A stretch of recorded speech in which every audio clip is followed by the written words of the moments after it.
चुनाव आयोग ने मंगलवार को महाराष्ट्र और झारखंड विधानसभा के साथ साथ देश भर में होने वाले उपचुनाव की तारीखों का ऐलान कर दिया।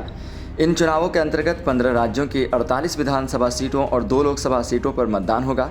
ये उपचुनाव कई राज्यों में महत्वपूर्ण माने जा रहे हैं, क्योंकि ये न सिर्फ राज्यों के सियासी समीकरणों को प्रभावित करेंगे, बल्कि 2024 के आम चुनाव से पहले राजनीतिक पार्टियों की तैयारियों और रणनीतियों की भी परीक्षा लेंगे। लोकसभा की 2 महत्वपूर्ण सीटों पर उपचुनाव होंगे, जिनमें महाराष्ट्र की नांदेड़ सीट और केरल की वायनाड सीट शामिल है। वायनाड सीट कांग्रेस के वरिष्ठ नेता राहुल गांधी के इस्तीफे के बाद खाली हुई है।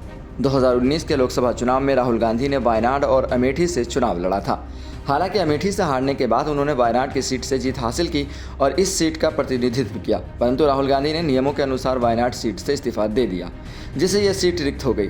इसके अलावा महाराष्ट्र की नांदेड़ लोकसभा सीट पर भी उपचुनाव होने जा रहा है, जो इस समय राजनीतिक और सामाजिक दृष्टि से बेहद महत्वपूर्ण माना जा रहा है। चुनाव आयोग के अनुसार 13 नवंबर को देश भर में उपचुनाव होंगे। उनमें उत्तर प्रदेश की 9 विधानसभा सीटें और अन्य 14 राज्यों की 47 विधानसभा सीटों पर भी वोटिंग होगी। वायनाड लोकसभा सीट पर भी इसी दिन मतदान होगा। इसके अलावा चुनाव आयोग ने उत्तराखंड की केदारनाथ विधानसभा सीट और महाराष्ट्र की नांदेड़ लोकसभा सीट पर 20 नवंबर को उपचुनाव कराने का निर्णय लिया है। सभी सीटों पर मतगणना 23 नवंबर को होगी।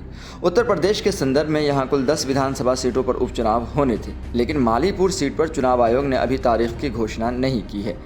यह सीट समाजवादी पार्टी के नेता उदेश प्रसाद पासी के इस्तीफे के कारण खाली हुई थी, जिन्होंने लोकसभा चुनाव में फैजाबाद सीट से जीत हासिल की।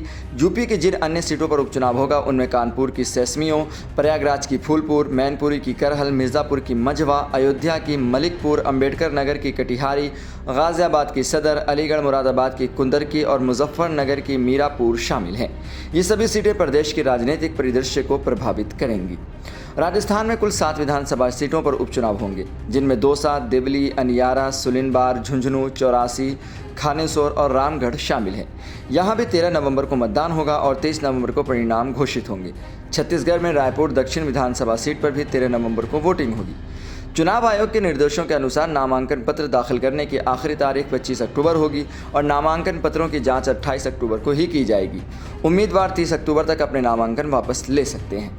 इस उपचुनावों में देश की प्रमुख राजनीतिक पार्टियां जैसे Bharatiya Janata party, Congress, Samajwadi party, Bahujan Samaj party समेत कई क्षेत्रीय दल और अपनी राजनीतिक ताकत का प्रदर्शन करेंगे, खासकर उन राज्यों में जहां विधानसभा चुनाव भी नज़दीक हैं, जैसे राजस्थान, छत्तीसगढ़ और झारखंड। ये उपचुनाव राजनीतिक ध्रुवीकरण का संकेत दे सकते हैं।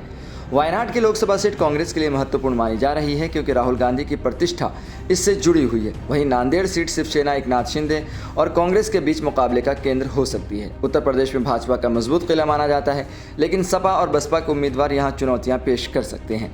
राजस्थान में भी कांग्रेस और भाजपा के बीच कड़ा मुकाबला देखने को मिलेगा, जहां हाल के दिनों में राजनीतिक गतिविधियां तेज हो गई हैं।